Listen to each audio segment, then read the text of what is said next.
What is up, guys? Welcome back to the channel. Today we are going to be talking about a very important topic, and it is overtraining syndrome. Now, if you see me looking down, I got my little notepad with some notes just to make sure I'm giving you guys the accurate information. So, we're going to talk about what it is, why it's important, some of the symptoms associated with it, how to treat it, and my experience with it, because I'm currently dealing with this problem. So, what overtraining syndrome is, it's where your body isn't recovering from all the stress that it's been getting from working out, whether it's because it's not getting enough food, not enough rest, just breaking down too much tissue from too many killer workouts, whatever. It's gonna start hitting you. Now, some of the symptoms associated with it are decreased performance, prolonged recovery, loss of appetite, depression, higher stress levels, reduced self-esteem, and other things. I got all this stuff on ACE, American Council on Exercise. There's the word. I got it from American Council on Exercise, and I'm going to put the links down in the description below so you can read more about it if you want. But basically, why this is a problem is it's going to start impacting your training. Everything's going to feel way harder. I go off of RPE a lot with my clients, and with everything is that's rated perceived exertion, and that's going to be way harder than it actually should be.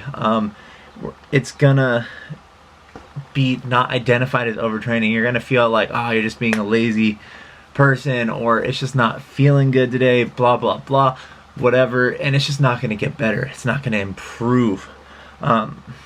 So you're going to end up working a lot harder and just making this condition way worse. So identifying it is very important, because it will impact all aspects of life. It really will.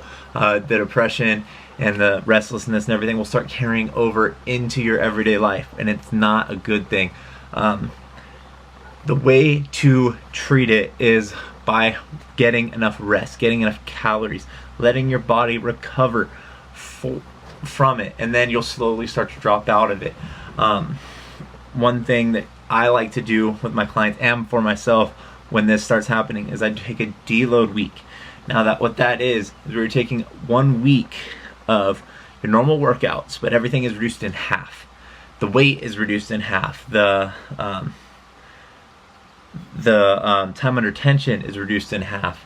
The amount of actual volume you're doing, the amount of sets, the amount of reps, everything is pretty much reduced in half. You're just keeping the same movement patterns, keeping everything the same, so you're not disrupting everything, but you're giving your body a chance to recover by not giving it these brutal workouts.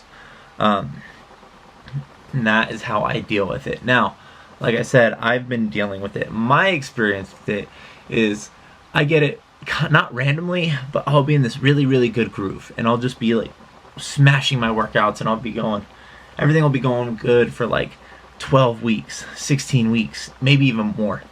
And then the week right before I just crash and burn, everything is just going phenomenally. Like, everything is increasing by 10%, 12%, and you're feeling awesome. You're just like, yes, this is gonna last forever. I'm amazing. I'm the best thing in the world. And then boom, you get hit with it, and it's miserable and it sucks. And for me, it starts off by, I don't want to go to the gym. I don't want to work out. I'm tired. My joints hurt. My elbows hurt. My knees hurt. My shoulders hurt. Just, okay, we're going to take a couple days off. Take a couple days off, go back.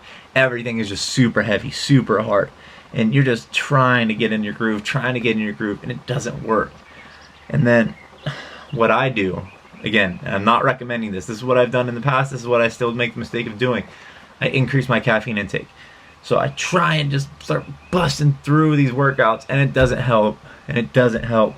So that's already increasing to the adrenal fatigue, which we'll talk about way later. But it starts increasing this fatigue that you have, and you start feeling more and more miserable.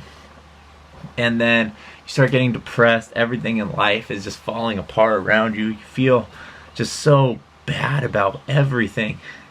And then you start to internally reflect and start to see what's going wrong, and you start realizing that nothing's really going wrong. Everything's pretty much going the same, and it's you, and it's what's going on in here. So that is how I personally identify it, and it's not a good system. I don't recommend it to everybody. I recommend programming a deload week into your workout program every 8 to 12 weeks, depending on the kind of person you are. You can do longer, you can do shorter if you need to. You're just going to really kind of start learning these things about yourself when you're working out. But program these deload weeks in by having a structured program, and by giving yourself these deload weeks, you'll avoid this problem. And let me tell you, it sucks. It really does. You just do not feel good. But right now, I am 1, 2, 3, 4 days into my deload week. I'm starting to feel better. My diet's kind of been out of control, eating too much, but that's okay. We're gonna get it back under control here. So the next 3-4 days, we're still doing deload, then we'll get back into the swing of things. So I hope this video has been helpful to you guys. I hope that you understand what overtraining is a little bit more. I hope you can identify it. And if you haven't already, like, subscribe, all that good stuff down there. And I'm going to be coming at you with more good quality information videos every week. So if you do have any questions or want to see any topics or anything, write them in the comments below so I can get to them and try and help you out with some more of this stuff. Alright guys, I will check in with you guys in a little bit.